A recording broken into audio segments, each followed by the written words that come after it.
In this video, I'll tell you how you can fix the 0xc00007b error in Windows. Don't forget to subscribe to this channel and leave a like under this video.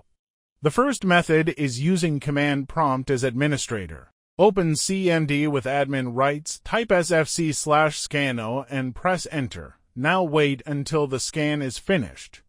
This scan checks Windows system files and can repair problems that may stop some apps or games from launching correctly. The second method is downloading and installing the required Microsoft packages from the link in the description. These packages can be needed by some programs, and they are safe when you download them from the official Microsoft website. After that, download and run the DirectX installer as well. You can also find that link in the description.